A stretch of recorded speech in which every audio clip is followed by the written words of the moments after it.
So good morning class 8. This is your revision class. कल हमने जो चैप्टर रीड किया था उसी को हम एक बार वापस से रिवाइज कर लेते हैं.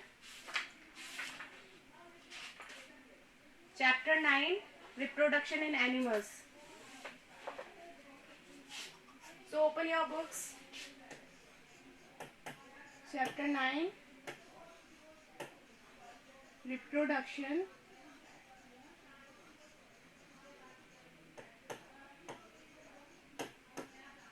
in animals. My voice is clear to you?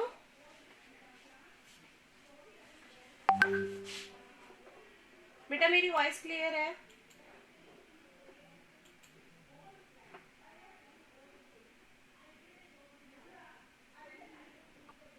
Arpit, Rida, yes ma'am. मेरी वॉइस आ रही है आपको? Yes ma'am. Yes ma'am. आज अर्पित ने भी ज्वाइन की है class. Good morning ma'am. Good morning. So, first topic is modes of reproduction. So you will tell me modes of reproduction. What are the modes of reproduction? Ma'am 2. Yes, modes of reproduction. इसको आप note भी कर सकते हैं जो मैं यहाँ पर लिख रही हूँ. This will make your notes of chapter 9. Okay. Modes of reproduction में है. First one is ma'am what are the two sexual. types? Two types लिख देते हैं यहाँ पर हम. There are two types of modes of reproduction. First one is sexual and second one is asexual. second one is asexual. अच्छा, sexual के अंदर हम क्या रीड करेंगे? What about it?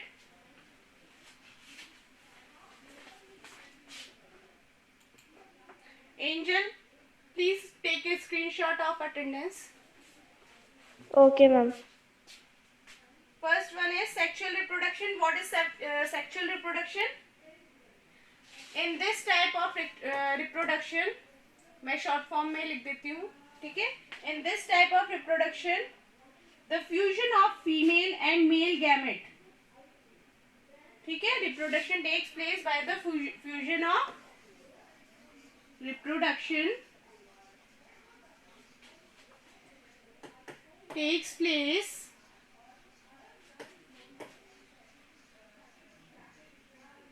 by the fusion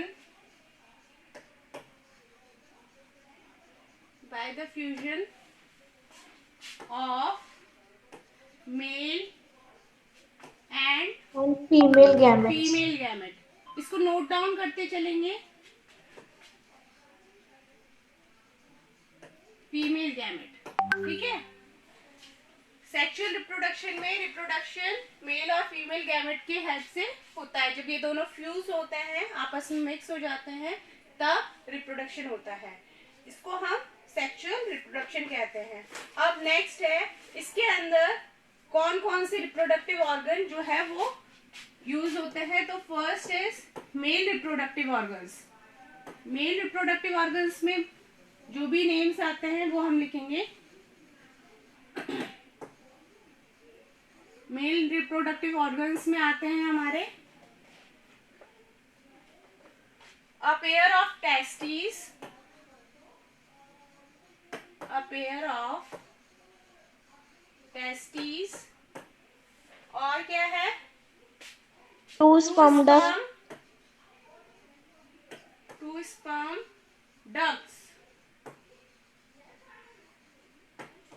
second third one है हमारा and a penis. हाँ, third one is penis. And जो मेल गैमेट्स होते हैं उनको हम क्या कहते हैं? Ma'am sperms.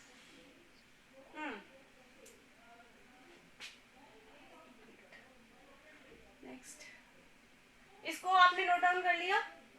स्क्रीनशॉट भी ले सकते हो आप। Yes, ma'am. ठीक है, नेक्स्ट मैं आगे लिखती हूँ।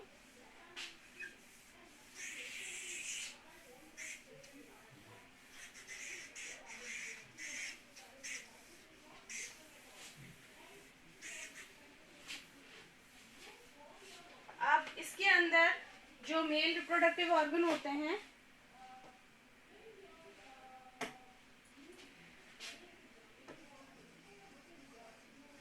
Is it visible? Yes, मैंने ma'am. साइज थोड़ी छोटी की है।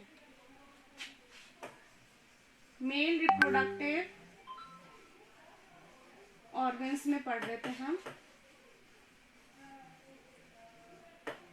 तो इसके अंदर कौन सा पार्ट है जो कि टेस्टिस प्रोड्यूस करती है? The Ma'am, testis sperms. Produce, testis क्या प्रोड्यूस करती है? Male gametes. Testis produce male gametes, जिनको हम क्या कहते हैं? Sperm. Sperm. Are called sperms.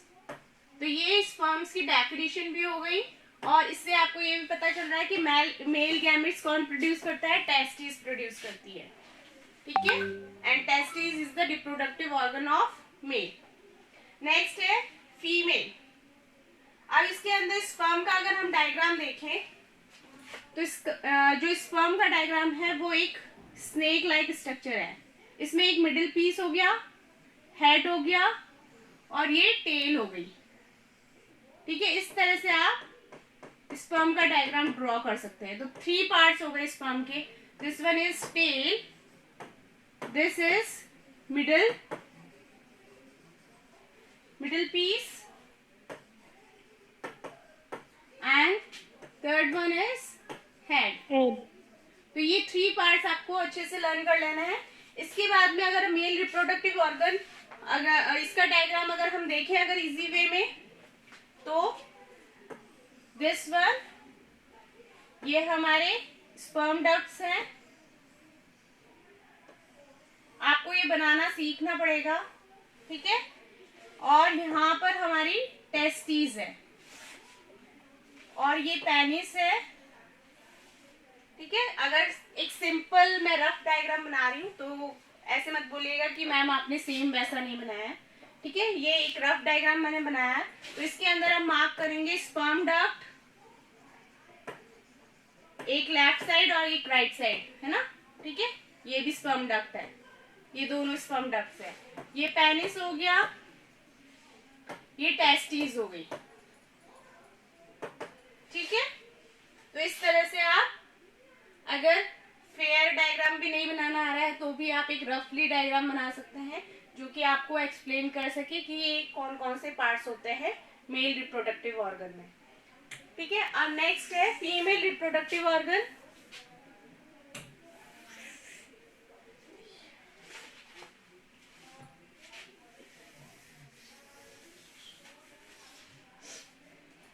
Next one is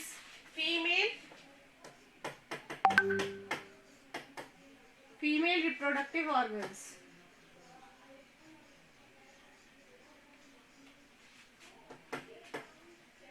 इसके अंदर कौन कौन से पार्ट्स इंक्लूडेड है? Can you tell me? Ma'am, a pair of ovaries, oviducts, pair of ovaries and oviducts, oviduct and uterus. And uterus. अब इसका डायग्राम कैसे बनाएंगे हम? सिंपल है, दिस वन, ये हमारे ओविडक्ट्स हो गई, ये यूट्रस हो गया, ये फैलोपियन ट्यूब्स हो गई मतलब, और ये ओवरीज हो गई यहाँ पर, और ये यूट्रस हो गया। ठीक है, simple, oviduct, ovaries, uterus. Oviduct का और एक और नेम है, that is Fallopian tube. Fallopian tubes. तो कंफ्यूज नहीं होना है। अगर आपसे पूछा जाए कि फैलोपियन ट्यूब्स क्या होती है, तो ये भी एक फीमेल रिप्रोडक्टिव ऑर्गन है। Understood? Next one is what is ओवा और एग। जो जैसे कि हमने मेल गैमेट्स के बारे में पढ़ा, मेल गैमेट्स को हम स्पर्म्स कहते हैं, वैसे फीमेल गैमेट को हम क्या बोलते हैं? ओवा या एग बोलते हैं। फीमेल गैमेट्स आर कॉल्ड ओवा और एग्स।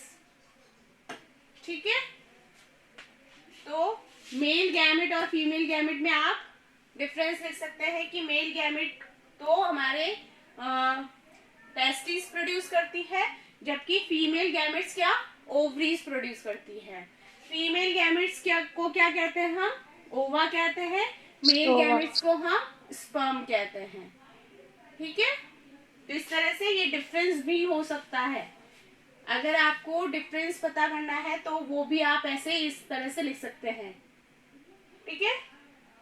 नेक्स्ट है हमारा फर्टिलाइजेशन। तो फर्टिलाइजेशन कितने टाइप के हैं? It is done. Ma'am 2 types के। ये हो गया आपका। Yes ma'am. ठीक है, आप एक रफ कॉपी में नोट करते जाइए ये सब, ताकि ये वापस से आप रीड करेंगे एग्जाम टाइम पे तो ये आपकी हेल्प करेगा।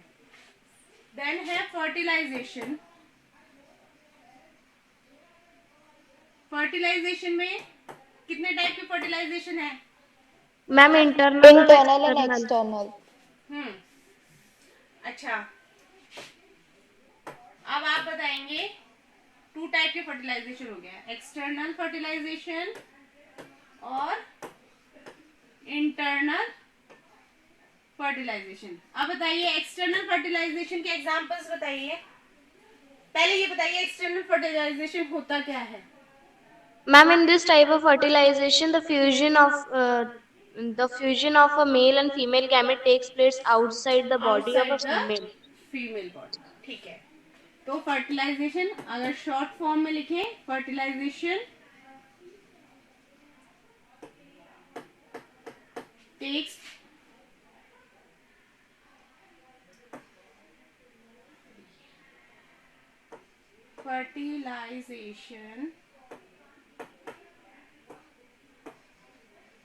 place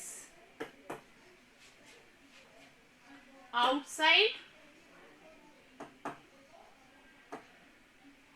female body. ठीक है, आप बताइए इसके एग्जांपल्स बताइए। Ma'am, Ma'am, starfish, frog. starfish. Ma'am fish, starfish etcetera. Ma'am, fish, starfish, frog. Frog, starfish and Frog. Frog. Frog etcetera. अब इसके अंदर ये आपको स्पेशलिटी दिख रही होगी कि ये सारे एक्वेटिक एनिमल्स हैं, है ना, पानी में रहने वाले।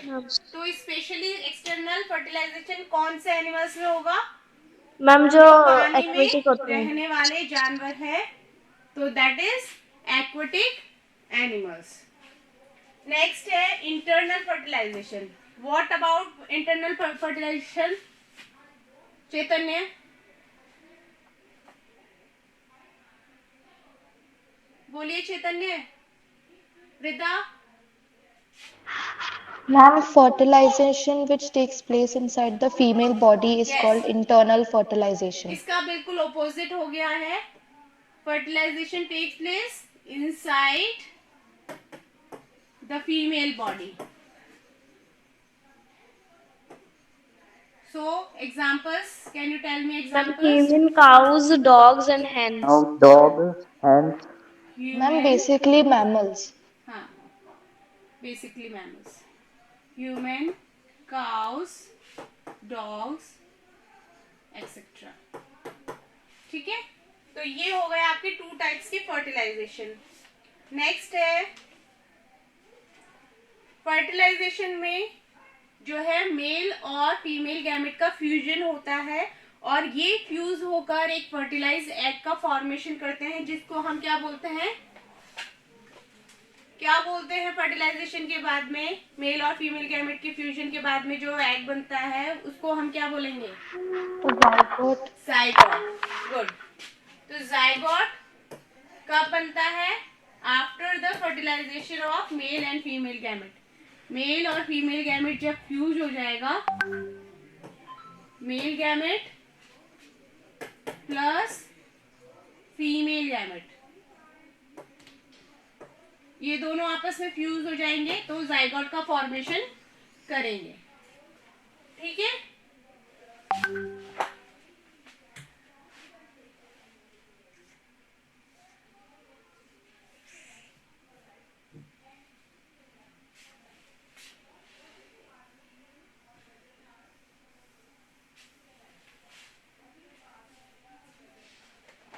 नेक्स्ट है आपका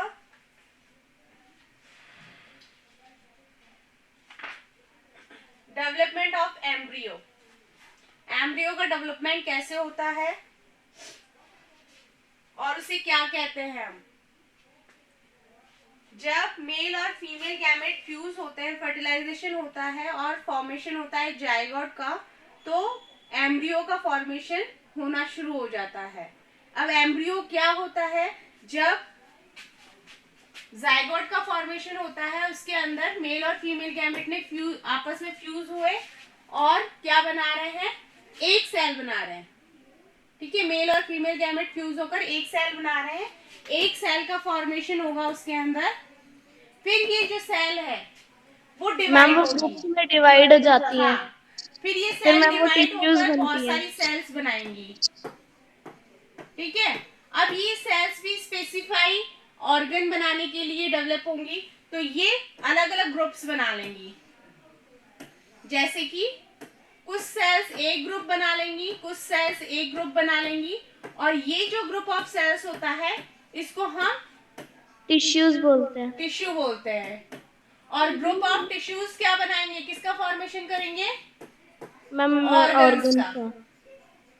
ठीक है, तो इसको हम इस स्टेज को जब जो सेल्स है वो ग्रुप में डिवाइड होना शुरू हो जाती है और टिश्यूज में डेवलप हो जाती है और टिश्यूज जो है वो ऑर्गन्स बनाना शुरू करते हैं, तो ये जो डेवलपिंग स्ट्रक्चर होता है इसको हम बोलते हैं एम्ब्रियो।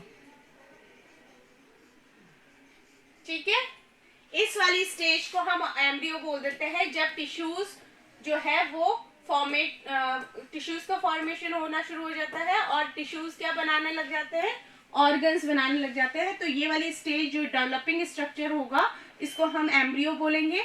और एक स्टेज ऐसी आती है जिसके अंदर बेबी के सारे पार्ट्स डेवलप हो जाते हैं, तो उस स्टेज को हम बोलते हैं फीटस। फीटस। ठीक है, तो फीटस हो गया जिसके अंदर बॉडी के सारे पार्ट्स आपको दिखाई देते हैं। The stage of the embryo in which all the body parts can be identified is called a fetus. The stage of embryo in which all the body parts can be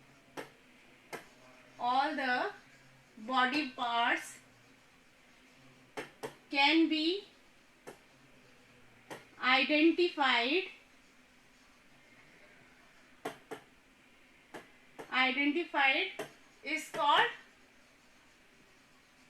fetus.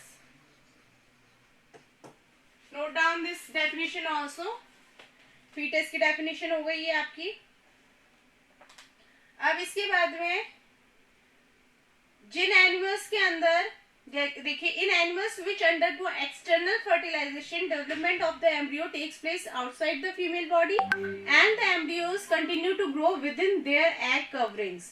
After the embryo develop, the eggs hatch. You must have seen numerous tadpoles swimming in ponds and streams. ठीक है, तो egg के अंदर जो external fertilisation होता है तो egg के अंदर ही ये सारा प्रोसेस होता है।